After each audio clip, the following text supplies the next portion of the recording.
आपकी आवाज सही से नहीं आ रही है, आप चैट सेक्शन में लिख दो आपकी जो भी डाउट है। सर एक्सरसाइज कौन सी है सर? एक्सरसाइज 6.1 दी थी मैंने होमवर्क। सर हम थर्ड क्लास अटेंड नहीं कर पाए थे सर। कोई बात नहीं, आप आज की क्लास अच्छे से करो, अपने आप को म्यूट रखो, आपको सारी चीजें समझ में आएंगी। कोई भी अपने आप को अनम्यूट नहीं करेगा। नीलम सिंह के नाम से जो बच्चा है अपने आप को म्यूट करे पहले। ठीक है, तो आपको क्या है, निम्न में से लंबवत रेखा को पहचाननी है। 4 आकृतियां दिख रही होगी, 4 इमेज। कोई भी चैट में लिख के नहीं बताएगा। और जो भी बच्चे चैट में आंसर दे रहे हैं उनको मैं बोल दूं कि कोई भी चैट में नहीं देगा। पूनम कश्यप,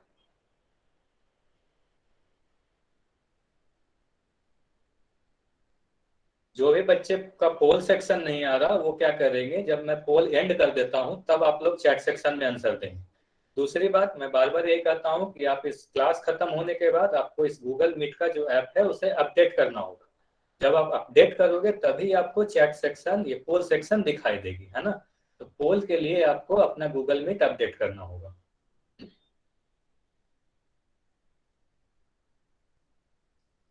तो जितने भी बच्चे हैं जल्दी से जाएं और पोल सेक्शन में जाकर आंसर करें। काफी बच्चे, अभी काफी कम बच्चों ने उत्तर दिया है, तो आपको जो भी सही उत्तर लगता है वो जाकर आंसर दें। गलत हो या सही हो आपको उत्तर जरूर देना है, ट्राई जरूर करना है।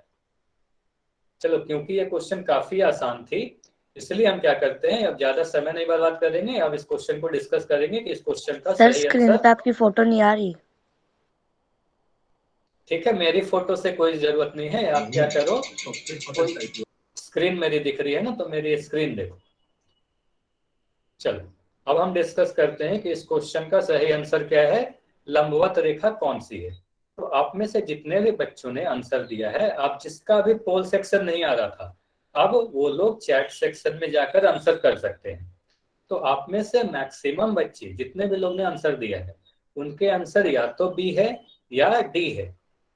तो सबसे ज्यादा आंसर बी और डी आई है। तो आंसर बी होगा या डी होगा, सबसे पहले हम इसी पे डिस्कस करेंगे। क्योंकि आंसर ए और सी आप सभी को पता है कि इस क्वेश्चन का आंसर नहीं होगा, क्योंकि एक तो इस समांतर रेखा है और ये यहाँ पर कोई 90 डिग्री आपको बनता दिख नहीं रहा। तो हम लोग डिस्कस क्या करने वाले हैं, बी होगा या सी होगा। तो यहाँ देखो, जो भी बच्चे डी आंसर दिए हैं उनको जरूर लग रहा होगा कि उनका आंसर सही है, बट ये आंसर गलत है। मैं बता दूं, आंसर इस क्वेश्चन का ऑप्शन बी है। तो अब मैं ये बताऊंगा कि ऑप्शन डी गलत क्यों है। क्योंकि यहाँ हो सकता है कि 90 डिग्री बन भी रहा हो, और हो सकता है 90 डिग्री नहीं भी बन रहा हो। आपको पता कैसे चलेगा, तो आपको ये देखने के लिए 90 डिग्री बन रहा है या नहीं बन रहा है, आपको यहाँ पर सभी आकृति, मैंने ये बोला था, अगर इस तरीके का कोई चिन्ह दे रखा है तभी आप बोलोगे कि यह 90 डिग्री बन रहा है। तो क्योंकि ऑप्शन डी में यहाँ पर कितने डिग्री का एंगल बन रहा है, कितने डिग्री का कोण बन रहा है, ये आपको नहीं पता बता सकते, क्योंकि यहाँ पर कुछ दे नहीं रखा कि कितने डिग्री का कोण बन रहा है। तो हम ये कह नहीं सकते कि ये लंबवत रेखा है, इसलिए हमारा ये आंसर नहीं होगा। अब जो बच्चे ये बोलेंगे कि बी में भी तो नहीं दे रखा है, तो बी में यहाँ पर एक तरीके का ये चिन्ह देखो, इस तरीके का जो मैंने बना रखा है। तो इस चिन्ह का क्या मतलब होता है, जब भी दो रेखा के बीच इस तरीके का चिन्ह बना हुआ है, आपको इसका मतलब ही समझ जाना है कि यहाँ पर 90 डिग्री का कोण बन रहा है। तो जब भी आप देखो कि दो रेखाओं के बीच इस तरीके का चिन्ह बना हुआ है, मतलब वहां पर 90 डिग्री का कोण यानी समकोण बन रहा है। और समकोण अगर बने तो उसे क्या कहते हैं, लंबवत रेखा कहते हैं, यानी परपेंडिकुलर लाइंस कहते हैं। तो इस क्वेश्चन का हमारा सही आंसर क्या होगा, ऑप्शन नंबर बी, लंबवत रेखा ऑप्शन बी है। ऑप्शन डी जो बच्चों ने आंसर किया था वो लोग एक बार ध्यान देंगे कि साइन नहीं होने के कारण हम उसे आंसर नहीं लिए। अब क्या करते हैं, फिर से आप सभी को आपके स्क्रीन पर, सर मेरे में तो आंसर ही नहीं बता रहा। अब आपको दिख रहा होगा ना, मैं बता रहा हूँ ना कि ऑप्शन बी सही। सबसे पहले आप म्यूट कर लें, अपने आप को म्यूट रखें। सबसे पहले अपने सर मैं आप को म्यूट एक्टिविटी में जाके करी, मेरा बता ही नहीं रहा है। सबसे पहले आप अपने आप को म्यूट करिए। आप अपने आप को म्यूट करिएगा। हाँ, आप अपने आप को म्यूट रखिए, आपको सारी चीजें समझ में आएगी। मैं आपको बता रहा हूँ कि इस क्वेश्चन का सही आंसर क्या है, ऑप्शन बी है। यहाँ पर आप पोल करोगे तो वहां पर आपको सही उत्तर नहीं बताया जाएगा, सही उत्तर मैं बताऊंगा आपको। ठीक है, तो इस क्वेश्चन का सही आंसर क्या है, ऑप्शन नंबर बी। अब फिर क्या होगा, आप सभी को अपने स्क्रीन पर एक क्वेश्चन दिखेगा, फिर से सभी को जाना है पोल सेक्शन में और पोल सेक्शन में ही आंसर करना है। याद रखें, कोई भी चैट सेक्शन में आंसर नहीं देगा। तो आपको क्या करना है, इसमें समांतर रेखा को पहचाननी है। पिछले बार सर आपको जिस लंबवत, सर्वे लिख रहा है उस पे फिर क्या बोला आपने, फिर से बोलिए।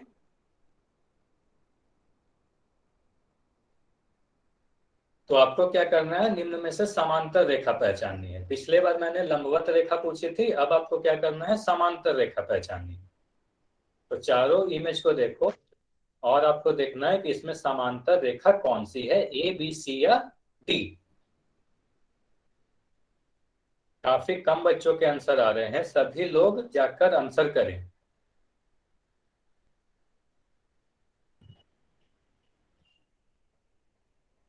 आप लोग ये मत सोचा करो कि आपका आंसर गलत हो जाएगा या सही हो जाएगा। आपको जो भी सही लगता है वो सभी लोग जाकर आंसर करेंगे डी। और कोई भी बोल कर नहीं बताएगा, क्योंकि मैंने पहले ही कहा कि इस पूरी क्लास की रिकॉर्डिंग होती है।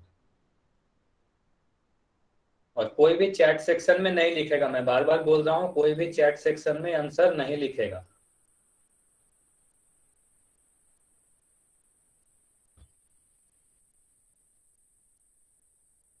ठीक है, तो अब हम लोग क्या करते हैं, इस क्वेश्चन का डिस्कस करते हैं कि इस क्वेश्चन का सही आंसर है क्या।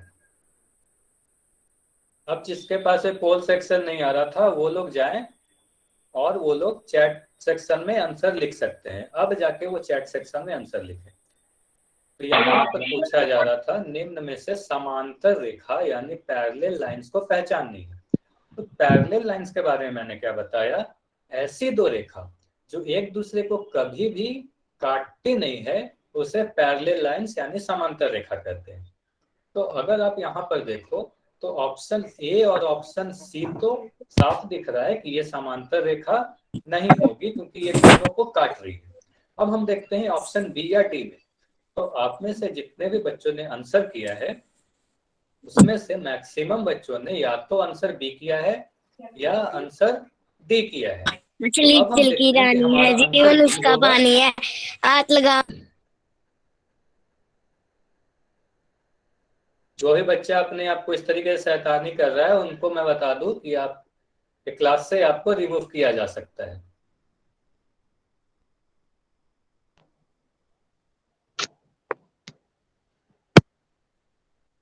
ठीक है, तो मैं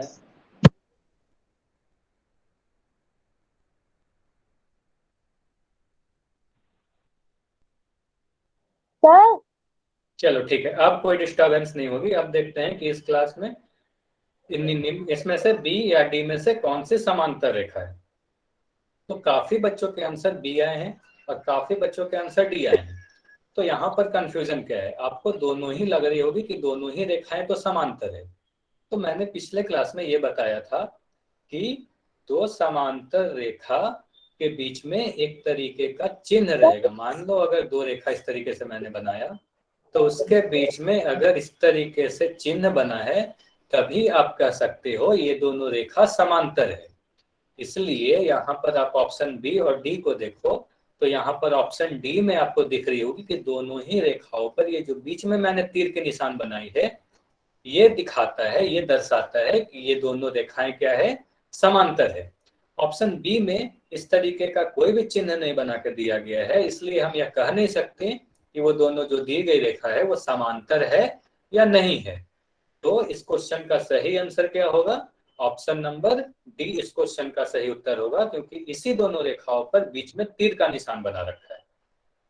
अब आप लोग जो भी बच्चे ने आंसर बी किया था, जो भी बच्चे ऑप्शन बी कर रहे थे, वो सब मुझे यह लिखकर बताएंगे कि आपको ये बात समझ में आई या नहीं आई कि ऑप्शन बी आपका गलत क्यों हुआ और ऑप्शन डी सही क्यों हुआ। सर ठीक है, आपका कोई डाउट है तो आप चैट सेक्शन में लिखकर मुझसे पूछ सकते हो। सर आपका क्या डाउट है? सर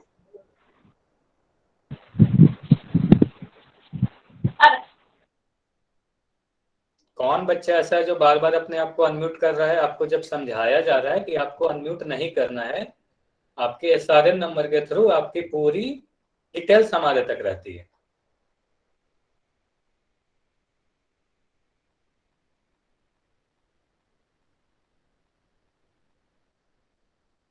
ठीक है, तो जिनको भी ये डाउट है, आपको क्या करना है, दो पैरेलल लाइंस यानी दो समांतर रेखा, आपको तभी आपको बोलना है कि ये दोनों रेखा समांतर है जब उनके बीच में एक तीर का निशान बना रहे। जब तीर का निशान बना रहेगा तभी आप कहोगे कि ये दोनों लाइंस पैरेलल है। तो इसलिए इस क्वेश्चन का आंसर डी हुआ। ठीक है, तो इस क्वेश्चन का आंसर डी। अब हम क्या करते हैं, फिर से आप सभी को आपके स्क्रीन पर एक क्वेश्चन दिखेगी। अब आपको क्या करना है, फिर से पोल सेक्शन में जाना है और सभी लोग पोल सेक्शन में ही आंसर करेंगे।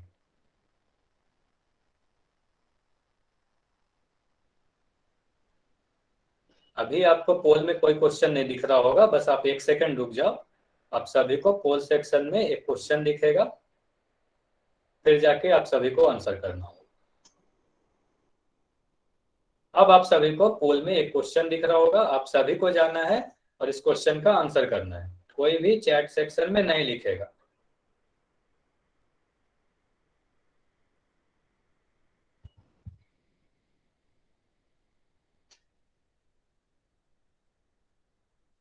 लंबवत रेखाओं के बीच कोण कितना होता है? दो लंबवत रेखा की अगर बात करूं तो उन दोनों के बीच कितने डिग्री का कोण बनता है? सभी लोग पोल सेक्शन में जाएं। काफी कम बच्चों के उत्तर आ रहे हैं, तो मैं यही कह रहा हूं कि आपको उत्तर पता हो या नहीं पता हो, सभी लोग जाएंगे और पोल सेक्शन में आंसर करेंगे, क्योंकि ये सारे क्वेश्चन काफी आसान है। इसलिए हम ज्यादा समय भी नहीं लेते हुए आगे बढ़ते जा रहे हैं, है ना।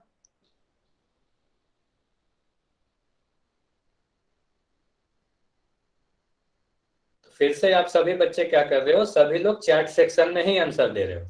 तो आप सभी को क्या करना है, पोल सेक्शन में आंसर दे।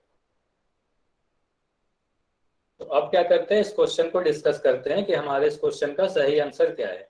तो काफी आसान क्वेश्चन था, लंबवत रेखाओं के बीच कोण कितना होता है। तो मैंने यही बताया था कि दो लंबवत रेखाओं के बीच समकोण बनता है, यानी दो रेखा अगर एक दूसरे को समकोण पर काटे तो उसे लंबवत रेखा कहेंगे, यानी परपेंडिकुलर लाइंस कहेंगे। अब समकोण का मतलब क्या हुआ, 90 डिग्री। तो यहाँ पर आप देखो 90 डिग्री किस ऑप्शन में है, तो ऑप्शन नंबर बी, यानी इस क्वेश्चन का सही उत्तर क्या हुआ, ऑप्शन नंबर बी। दो लंबवत रेखाओं के बीच 90 डिग्री का कोण बनता है। तो ये सारे क्वेश्चन अगर आप सभी को समझ में आ गए तो आप सभी को क्या करना है, चैट सेक्शन में जाएं और एक बार यस लिखें। और अगर कोई भी डाउट है तो अपना डाउट लिख सकते हो, तो मैं देखूंगा कि आपका क्या डाउट है। अगर आपका कोई भी डाउट नहीं है तो अब हम क्या करेंगे, आज की पहली टॉपिक देखते हैं कि आज हमें क्या पढ़ना है। तो आज की जो पहली टॉपिक है वो है साइड्स एंड एंगल, यानी भुजाएं और कोण। किसी भी आकृति की भुजा क्या होती है और कोण क्या होती है। तो अगर आप लोग को याद होगा तो हम लोग ज्योमेट्री की जो फर्स्ट क्लास कर रहे थे ज्यामिति की, उसमें मैंने आपको बताया कि ज्यामिति में हम लोग पढ़ते क्या है। तो ज्यामिति में हम लोग विभिन्न प्रकार की आकृतियों और उसके रिलेटेड उसकी गुण पढ़ते हैं। आकृतियों और उससे के गुण के बारे में पढ़ते हैं। तो कोई भी आकृति जिस रेखाखंडों से मिलकर बनी होती है, उसी रेखाखंड को हम उस आकृति की भुजा कहते हैं। ठीक है, तो मैंने अभी तो कुछ समझाया ही नहीं, फिर से समझा दे रहा हूँ। ज्यामिति में हम लोग क्या पढ़ते हैं, मैंने फर्स्ट क्लास में बताया था कि ज्यामिति में हम लोग विभिन्न प्रकार की आकृतियों के बारे में पढ़ते हैं। तो अब हम देखते हैं कि आकृतियां की भुजाएं क्या होती है और कोण क्या होती है। तो मैं ये बोल रहा हूँ, कोई भी आकृति चाहे वो खुली हो या बंद हो, कोई भी आकृति जिन रेखा खंडों से मिलकर बनी होती है, उन रेखा खंडों को क्या कहते हैं, उस आकृति की भुजा कहते हैं। यहाँ पर जैसे देखो, आपको जो पहली इमेज दिख रही है, इस इमेज की बात करो तो यह एक चतुर्भुज दिख रही है, एक बंद आकृति है। खुली आकृति और बंद आकृति के बारे में मैंने फर्स्ट क्लास में ही आप सभी को पढ़ाया था। तो ओके अगर सर। मैं अगर इसे नाम दूं ए बी सी डी, तो आपको दिख रहा होगा ये जो बंद आकृति है ये 4 रेखाखंडों से मिलकर बनी हुई है। और वो 4 रेखाखंड का आप नाम क्या बोलोगे? A B, B C, C D और डी। कोई बच्चा अपने आप को अनम्यूट नहीं करेगा। जो भी बच्चे अपने आप को अनम्यूट करके क्लास को डिस्टर्ब कर रहे हैं उनको इस क्लास से रिमूव भी किया जा सकता है। Sorry sir, sorry. तो कोई भी अपने आप को अनम्यूट नहीं करेगा, ये आपकी जिम्मेदारी है। तो अब हम लोग क्या कर रहे थे कि ये जो 4 आकृति है ये एक बंद आकृति है और ये कुछ रेखाखंडों से मिलकर बनी हुई है। तो मैं वही बता रहा था कि ये किस रेखाखंड से मिलकर बनी हुई है। तो अगर मैं बात करूं A B B C C D and D, तो ये 4 रेखाखंडों से मिलकर बनी हुई है। तो इन्हीं 4 रेखाखंड को क्या कहेंगे? इस आकृति की भुजा कहेंगे। तो एक बार आप लिख सकते हो, कोई भी आकृति जिस रेखाखंडों से मिलकर बनी होती है उसी रेखाखंड को उस आकृति की भुजा कहते हैं। अब अगर भुजा आप सभी को समझ में आ गया तो अब हम देखते हैं कोण किसे कहते हैं। कोण यानी एंगल किसे कहते हैं? तो जहां पर भी दो भुजा एक दूसरे को मिलती है उसे वहां पर एक कोण बनता है। जैसे अगर मैं इस फिगर की बात करूं, फिर से मैं इसे नाम दे रहा हूं ए बी सी डी। तो मैंने क्या कहा? जहां पर भी दो भुजाएं मिलती हैं वहां पर एक कोण बनेगा। तो अगर आप देखो, मैंने एक भुजा लिया ए बी और दूसरी भुजा ली बी सी। तो इन दोनों के भुजाओं के बीच एक कोण यहां पर बनते हुए आपको दिख रहा होगा, ये कोण नंबर 1। इसी तरीके से इसमें जितनी भी भुजाएं होंगी वो दोनों भुजाएं, जो भुजाएं जहां पर मिलेंगी वहां पर एक कोण बनेगा। कोण को आप एक और तरीके से समझ सकते हो। अगर एक बिंदु से, फिर से आप ध्यान से सुनना, अगर एक बिंदु से 2 किरणें निकलती हैं, एक बिंदु से अगर 2 किरणें निकलती है तो उनके बीच का जो झुकाव होता है उसे ही हम कोण कहते हैं। मैंने क्या बोला? कोण को 2 तरीके से परिभाषित किया। पहले आकृति के बारे में मैंने क्या कहा? 2 भुजाएं जहां पर भी मिलेंगी वहां पर एक कोण बनेगा। दूसरी चीज, अगर एक बिंदु से 2 रेखाएं निकल रही है, 2 किरणें निकल रही है, तो उन किरणों के बीच के झुकाव को हम लोग कोण कहते हैं। इस झुकाव को हम लोग क्या कहेंगे? कोण कहेंगे। अब देखो, अगर मैं कोण की बात कर रहा हूं तो आप लोग अभी, मैं जितने भी अभी क्लासेस में जब भी मैं कोण की बात करूं, आप में से कुछ बच्चे ऐसे हैं जो बोल रहे हैं मेरी आवाज नहीं आ रही। तो बाकी सब बच्चे ये लिखकर बताएंगे, कोई भी अपने आप को अनम्यूट करके नहीं बोलेगा। सभी लोग चैट सेक्शन में लिखकर बताए मेरी आवाज सही से आप तक पहुंच पा रही है या नहीं पहुंच पा रही है। सभी लोग लिखेंगे, चैट सेक्शन में लिखकर बताए मेरी आवाज आप सब तक पहुंच पा रही है या नहीं पहुंच पा रही।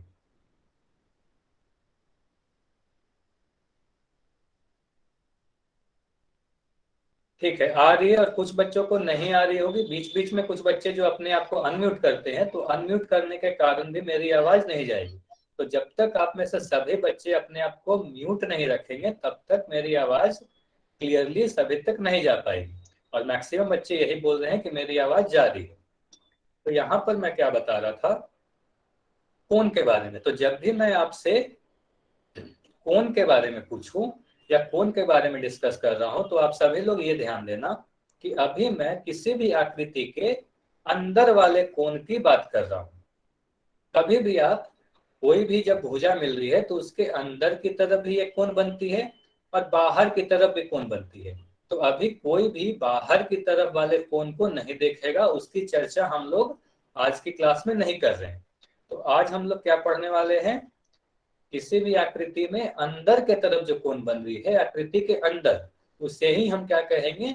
कोण कहेंगे। उसके ही बारे में आज हम लोग डिस्कस करने वाले हैं। कोण के बारे में क्या कहा? जहां पर भी 2 भुजाएं मिलेंगी वहां एक कोण बनेगा। भुजा के बारे में जो, ठीक है मैं बता दे रहा हूँ, आप चैट में लिख दिया, मुझे पता चल जाता है। कि भुजा के बारे में जिनको डाउट है, मैं भुजा एक बार बता दे रहा हूँ। कोई भी आकृति अगर कुछ रेखा खंडों से मिलकर बनी हुई है तो उसे हम उन सभी रेखा खंडों को क्या कहेंगे, उस आकृति की भुजा कहेंगे। जैसे अगर मैं कोई त्रिभुज बनाऊं, इस तरीके से आपको दिख रहा होगा, एक मैंने त्रिभुज बनाया, तो ये जो त्रिभुज है 3 रेखा खंडों से मिलकर बनी हुई है। इसे मैं अगर नाम दूं PQR, तो PQ, QR एंड PR, ये 3 रेखा खंडों से मिलकर बनी हुई है, तो इसलिए हम इसे क्या कहेंगे, PQ, QR और PR को इस आकृति की भुजा कहेंगे। तो ये सारी चीजें अब आपको समझ में आ गई होंगी भुजा के बारे में और कोण के बारे में।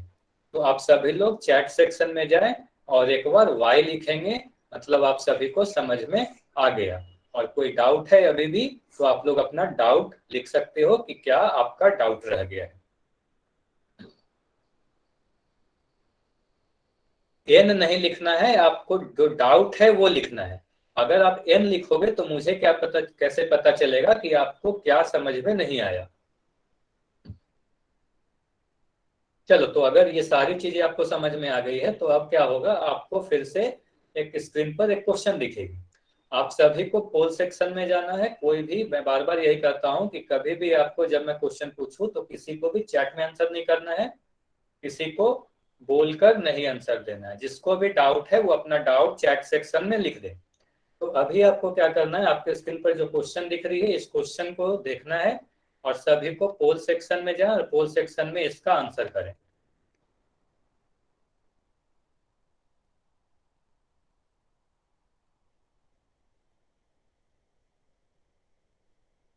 अब आप सभी को पोल में क्वेश्चन दिख रहा होगा, सभी लोग पोल सेक्शन में जाएंगे और आंसर करेंगे।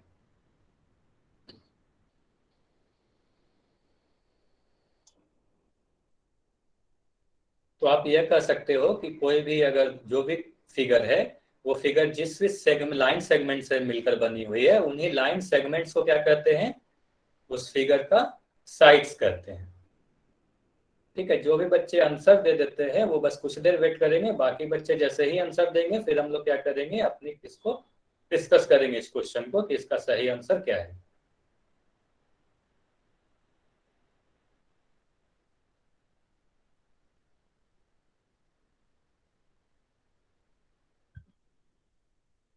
तो जितने भी बच्चे हैं सभी जाएं और सभी लोग आंसर करें। आपको जो भी आंसर सही लग रहा है वही आंसर करें, बट करेंगे जरूर। जो भी आकृति दी गई है इसमें भुजाएं और कोण, मतलब भुजा भी देखना है और कोण भी देखना है कि कितनी भुजा है और कितनी कोण है। चलिए, काफी आसान क्वेश्चन था, इसलिए हम लोग क्या करने वाले हैं, ज्यादा इस पर समय नहीं लेंगे और देखते हैं इस क्वेश्चन का सही आंसर क्या है। तो इस आकृति में भुजा देखना है और कोण देखना है। तो ये जो आकृति है मैं अगर इसे नाम दूं तो इसे मैं नाम दे रहा हूं ABCD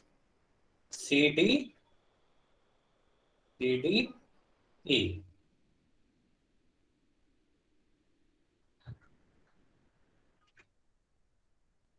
अब देखो ये जो आकृति है ये किन किन रेखाखंडों से मिलकर बनी हुई है।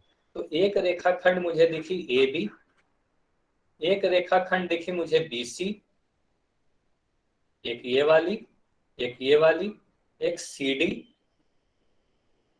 एक DE और एक AE।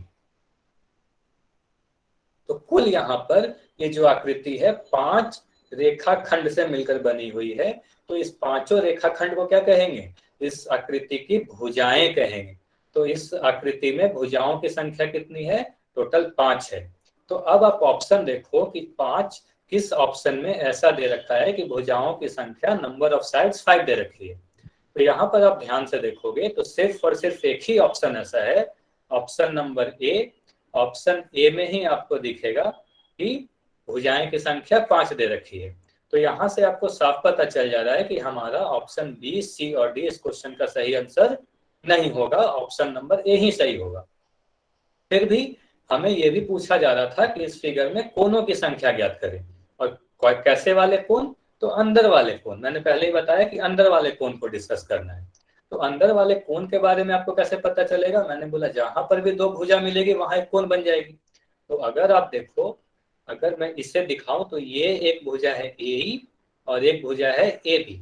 तो ए और ए बी जहां पर भी मिल रही है इसे हम क्या कहेंगे, एक कोण बनता हुआ दिख रहा है।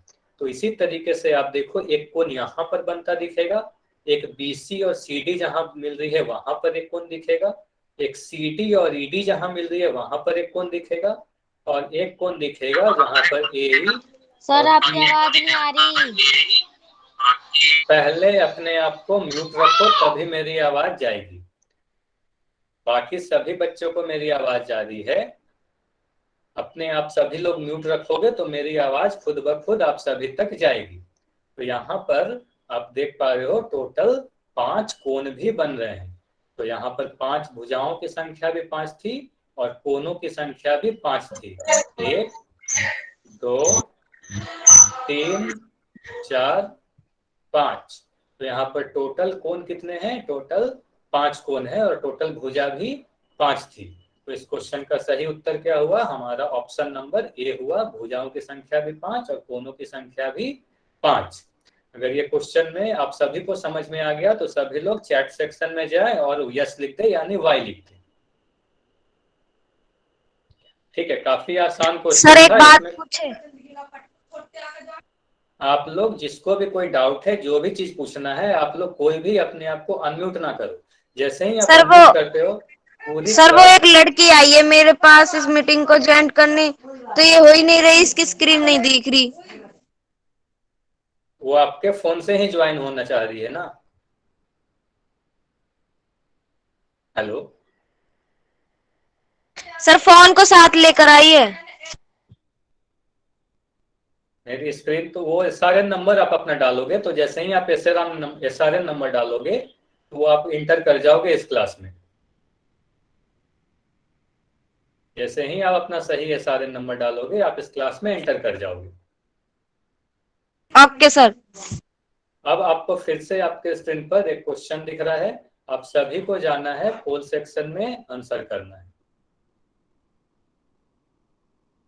अभी आपको पोल सेक्शन में कोई क्वेश्चन नहीं दिख रहा होगा, बस आप 1 सेकंड रुक जाओ, फिर आपको पोल सेक्शन में एक क्वेश्चन दिखेगा। कोई भी चैट में आंसर नहीं देगा, सभी लोग जाएं पोल में। अब एक क्वेश्चन दिख रही होगी, पोल में जाकर आंसर करें।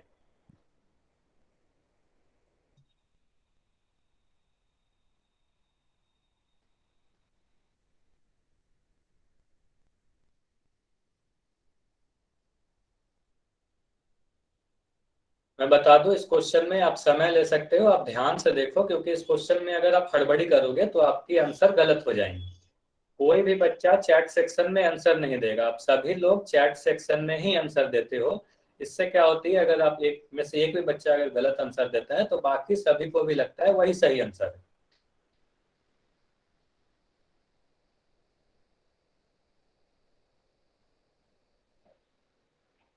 तो आपको देखना है, तो आपको क्या करना है, देखना है कि जो आकृति दे रखी है इसमें कोनों की संख्या क्या है। भुजाएं के बारे में नहीं पूछी जा रही है ना, इस क्वेश्चन में कोनों की संख्या पूछ रही है।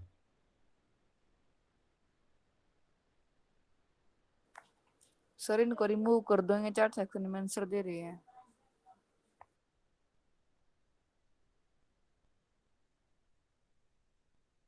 मैं कुछ देर के लिए चैट को बंद कर रहा हूं। आप कोई भी बच्चे, अभी क्या होगा, किसी को भी कोई भी आप लोग चैट में कुछ लिख नहीं पाओगे।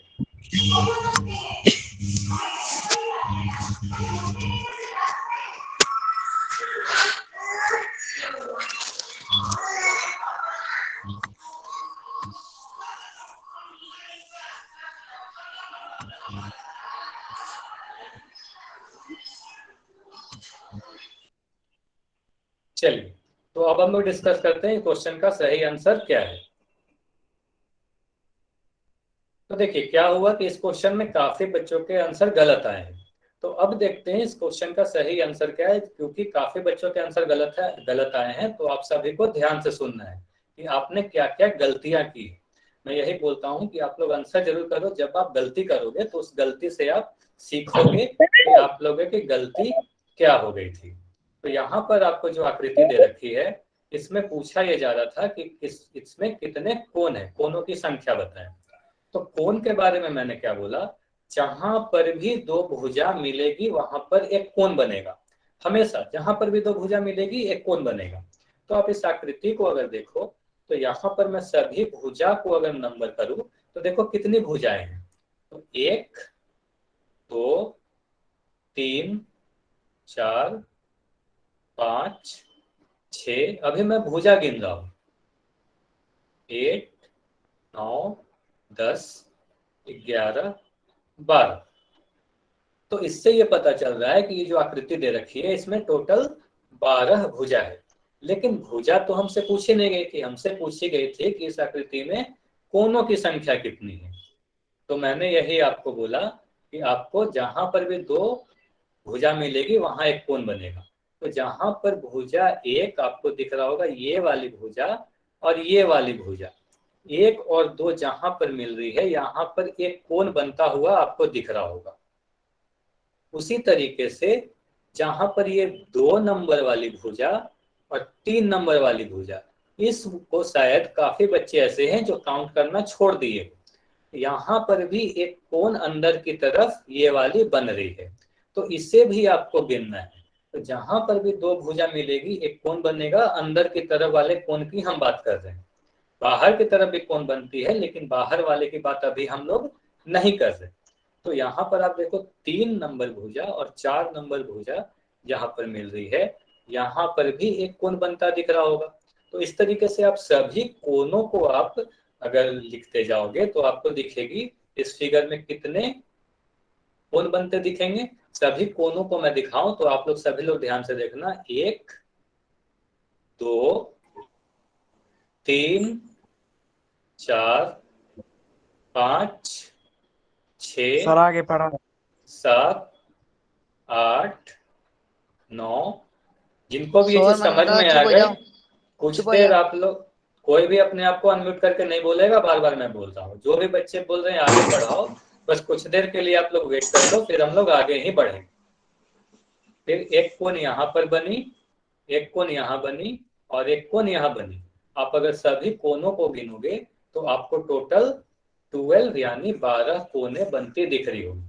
जबकि काफी बच्चों के आंसर 8 आए थे, क्योंकि वो ये 4 कोण जो यहाँ पर मैंने बना रखा है इन चारों को गिनना छोड़ दिए थे, वो लोग नहीं गिने थे।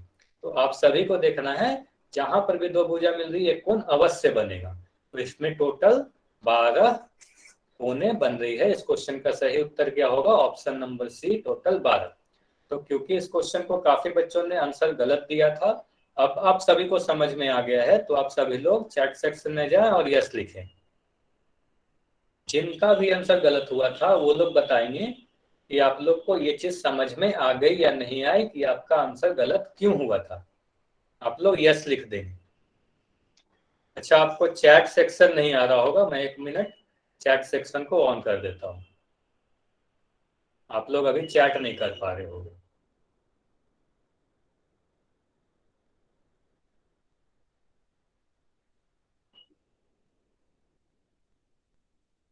अब आप सभी को चैट सेक्शन दिख रहा होगा। आप सभी लोग चैट सेक्शन में जाए और लिखे यस या नो, आप सभी को समझ में आ गया या नहीं आया। ठीक है, तो सभी को ये चीज समझ में आ गई कि उन्होंने क्या गलती की थी।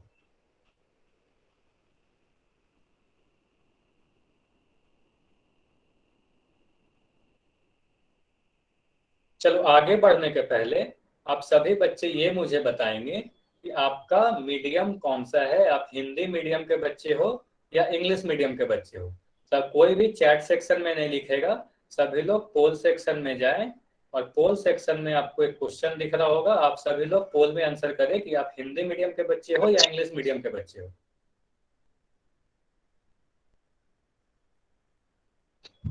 सभी बच्चे पोल में जाएं और आंसर करें कि आप हिंदी मीडियम के बच्चे हो या इंग्लिश मीडियम के बच्चे हो। और जो बार बार वाई वाई लिख रहे हैं उनसे मैं ये बोलूंगा कि आप बस एक बार वाई लिख दो, मुझे समझ में आ जाएगा कि आपको समझ में आ जाएगी। पोल दिख रहा होगा, आप सभी को पोल दिख रहा होगा। काफी बच्चों ने आंसर भी कर रखा है।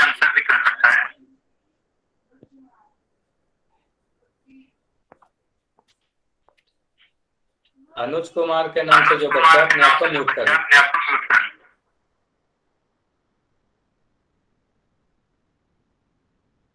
तो जितने भी बच्चे हैं पोल सेक्शन में जाएं और पोल में आंसर करें कि आप हिंदी मीडियम। कोई भी अपने आप को अनम्यूट करके नहीं बोलेगा, मैं बार बार बोल रहा हूँ। अपने आप को म्यूट रखे और पोल में आंसर करें कि आप हिंदी मीडियम के बच्चे हो या इंग्लिश मीडियम के बच्चे हो। पोल मैंने लॉन्च कर रखी है, आप सभी को पोल दिखेगी। काफी बच्चों ने आंसर भी किया है उसका। आपको चैट सेक्शन में नहीं लिखना है, पोल में वोट करो, तभी उसका एक डेटा हमारे पास आ पाएगा।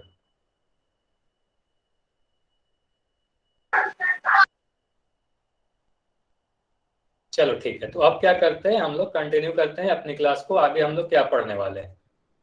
तो अब हम लोग जैसा मैंने बोला, मैंने भुजा के बारे में आप सभी को पढ़ा दिया और कोण के बारे में पढ़ा दिया कि भुजा होती क्या है और कोण होती क्या है। तो अब हम लोग ये देखने वाले हैं कि कोण कितने प्रकार की होती है। तो अभी क्या करो, आप सभी बच्चे यहाँ पर जितने भी नाम लिख रखा है, सभी नाम को एक बार जल्दी से पढ़ो। उसके बाद हम लोग क्या करेंगे, एक एक करके सभी कोणों के बारे में देखेंगे कि किस कोण को क्या कहते हैं। तो यहाँ पर कोण कितने प्रकार के होते हैं, तो न्यून कोण, सम कोण, अधिक कोण, ऋजु कोण, प्रतिवर्ती कोण और संपूर्ण कोण। मतलब टोटल 6 टाइप्स के 6 तरीके के कोण होते हैं। इंग्लिश में बात करूं तो acute angle, right angle, obtuse angle, straight angle, reflex angle and full angle या कंप्लीट एंगल। तो ये बाकी ये सभी 6 एंगल को हम लोग एक एक करके देखने वाले हैं कि ये सभी के सभी कैसे कैसे होते हैं। एक्यूट एंगल यानी न्यून कोण क्या होती है, सम कोण क्या होती है, सभी को एक एक करके देखते हैं। तो सबसे पहला हमारे पास क्या आता है, न्यून कोण यानी एक्यूट एंगल क्या होती है। तो ऐसी कोण जिसका माप 0 डिग्री से बड़ा। आप सभी लोग ध्यान से सुने और आप लोग लिख भी सकते हो अपने कॉपी में। तो ऐसे कोण जिसका माप 0 डिग्री से बड़ा और 90 डिग्री से छोटा होगा, उसे ही हम क्या कहेंगे, न्यून कोण कहेंगे। तो आप इसे मापते कैसे हो किसी कोण को, प्रोटेक्टर या आपके ज्योमेट्री बॉक्स में जो चांदा होती है, चांदे, उसी के हेल्प से आप लोग, मत करो यार, दिख रहा है। कोई भी अपने आप को अनम्यूट करके नहीं बोलेगा। तो यहाँ पर क्या मैंने बोला कि आप लोग को क्या करना है, चांदे की हेल्प से आप लोग कोई भी कोण को मेजर करते हो। तो अगर उस कोण का माप 0 डिग्री से बड़ी हो और 90 डिग्री से छोटी हो, तो ऐसे कोण को हम क्या कहेंगे, न्यून कोण कहेंगे। तो ये जो आकृति मैंने दिखा रखी है, इस कोण ओ ए बी, यहाँ पर आपको दिख रही होगी 2 किरण एक बिंदु से निकल रही है। मैं अगर दिखाऊं तो आपको दिख रहा होगा, एक किरण ओ ए और एक किरण ओ बी। तो मैंने कोण के बारे में ये भी बताया था आपको कि एक बिंदु से अगर 2 किरण निकले तो उनके बीच के झुकाव को ही कोण कहते हैं। तो यहाँ पर इस कोण की अगर मैं बात करूं तो ये आपको दिखेगा कि ये 0 डिग्री से बड़ी है और 90 डिग्री से छोटी है। अब आपको कैसे पता चलेगा कि 0 डिग्री से बड़ी है या छोटी है, तो इसके लिए आप क्या करोगे, ज्योमेट्री बॉक्स में से चांद उठाओगे, जैसे मैं अभी आपको दिखा रहा हूं।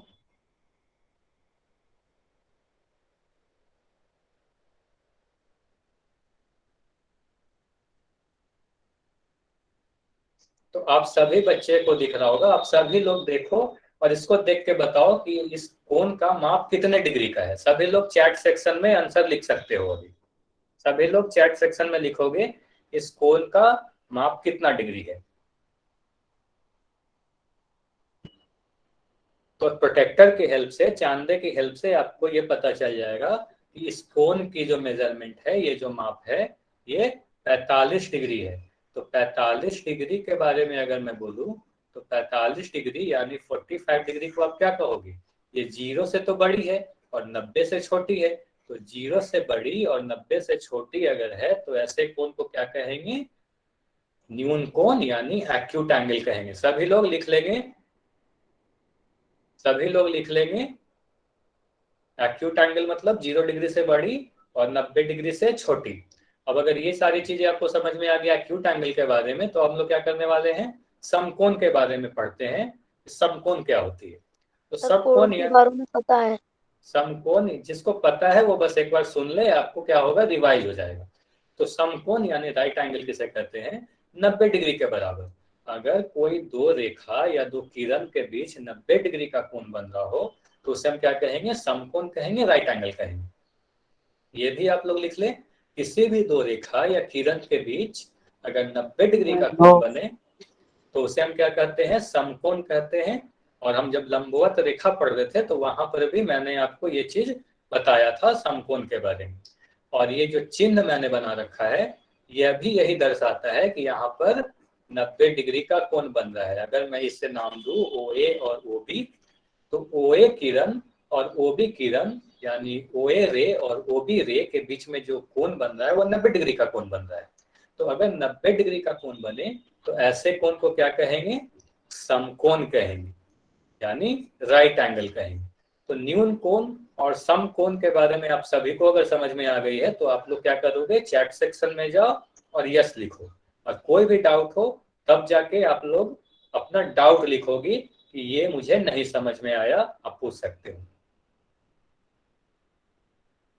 तो ठीक है, तो न्यून कोण बिल्कुल इजी है सर, बिल्कुल इजी। ठीक है, ये बिल्कुल इजी है, मुझे भी पता है ये बिल्कुल इजी है।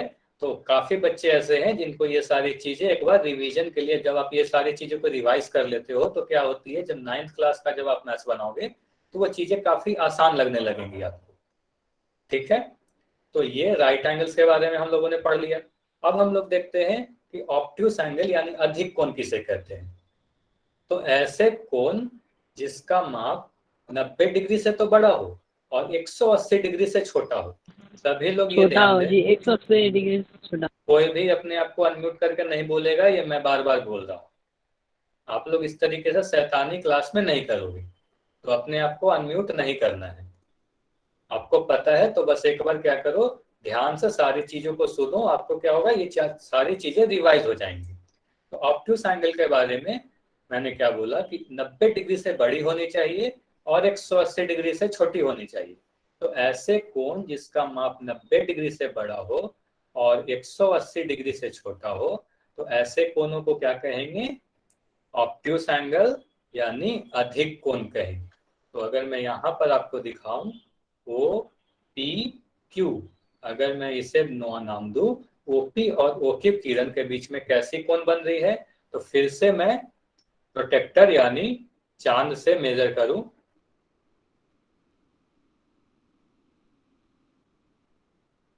तो इस तरीके से आप मेजर करते हो।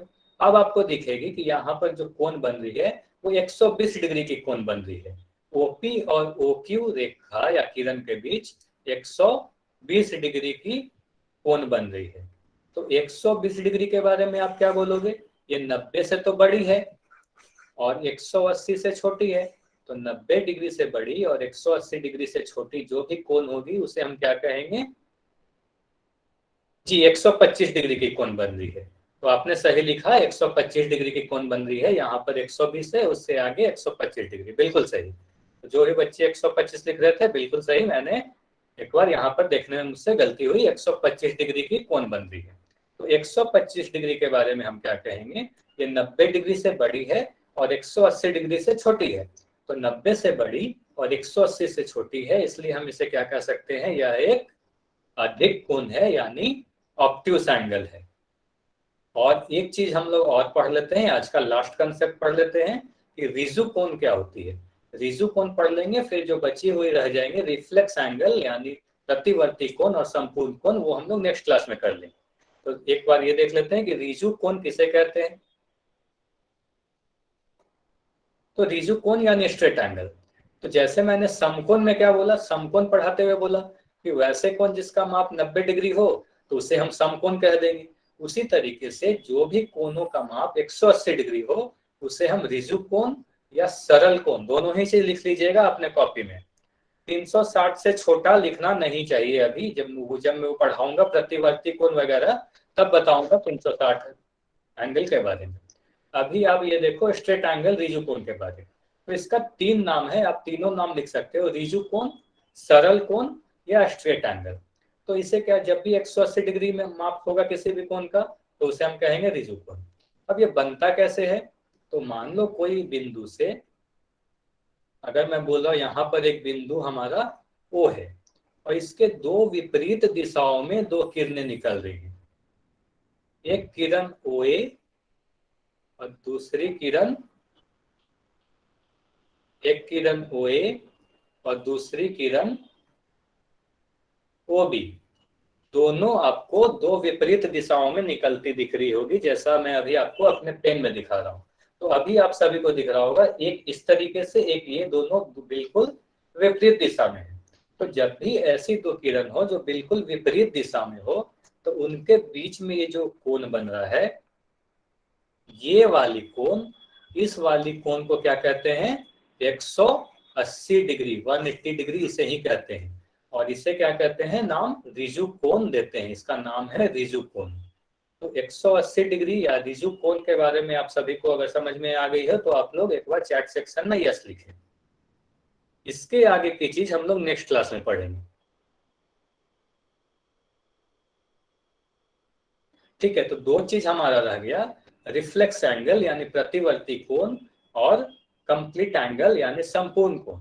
तो ये दो कोणों के बारे में हम लोग नेक्स्ट क्लास में करने वाले हैं। आज हम लोग एक बार रिवाइज कर लेते हैं। आज हम लोग क्या क्या पढ़े? एक न्यून कोण के बारे में, दूसरा समकोण के बारे में, तीसरा अधिक कोण के बारे में और चौथा रिजु कोण के बारे में। तो सभी के बारे में आप अगर बताओ, अगर मैं न्यून कोण के बारे में पूछूं तो इसको आप क्या बोलोगे? 90 डिग्री से छोटा, 90 डिग्री से छोटा। अगर मैं दूसरी समकोण के बारे में बोलूं तो आप बोलोगे 90 डिग्री के बराबर। अगर मैं अधिक कोण की बात करूं तो आप क्या कहोगे? 90 से तो बड़ा और 180 से छोटा। और अगर रिजु कोण की बात करूं तो एग्जैक्ट 180 डिग्री के बराबर हो तो उसे हम क्या कहेंगे? रिजु कोण या स्ट्रेट एंगल कहेंगे। तो आप सभी को ये सारी चीजें समझ में आ गई। अब क्या करना है, किसी को भी क्लास छोड़कर नहीं जाना है, कोई भी अभी बाय नहीं बोलेगा। सभी को क्या करना है, अभी आपको होमवर्क नोट करना है। तो सभी लोग 1 मिनट के लिए, अभी आपको मेरी स्क्रीन नहीं दिखेगी, फिर से मैं आपको होमवर्क वाली शीट दिखाऊंगा।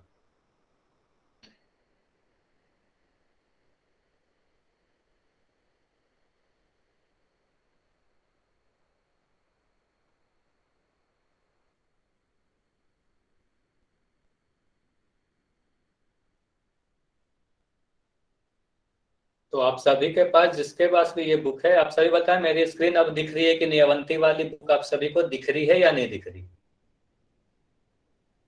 सभी लोग चैट, ठीक है, आप सभी को दिख रही है सर।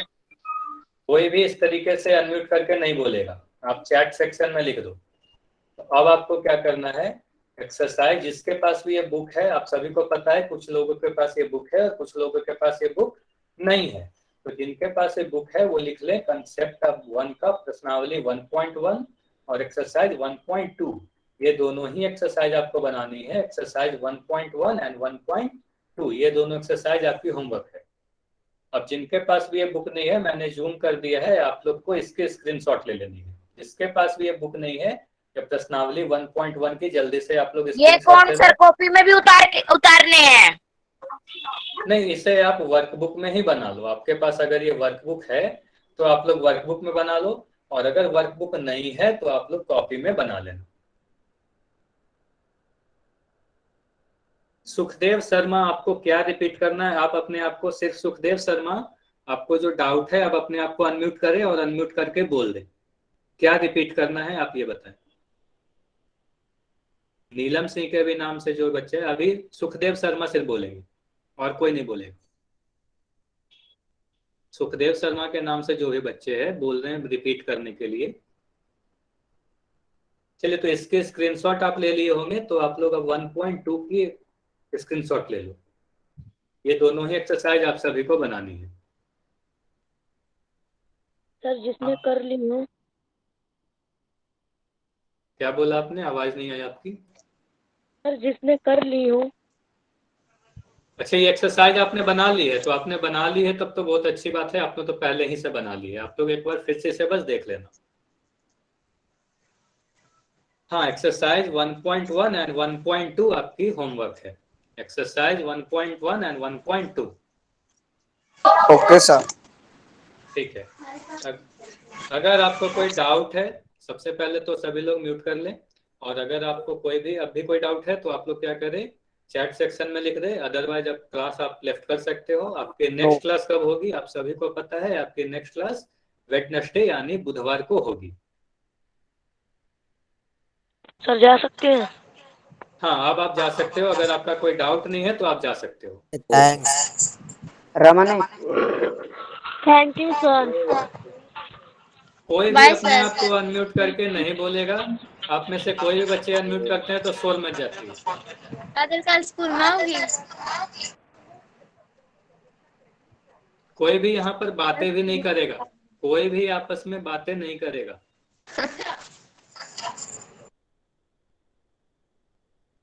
कोई भी यहाँ पर आपस में बात नहीं करेगा, ना ही चैट सेक्शन में, ना ही अनम्यूट करके। अगर आपको कोई डाउट नहीं है तो आप लीव करके जा रमन सकते हो।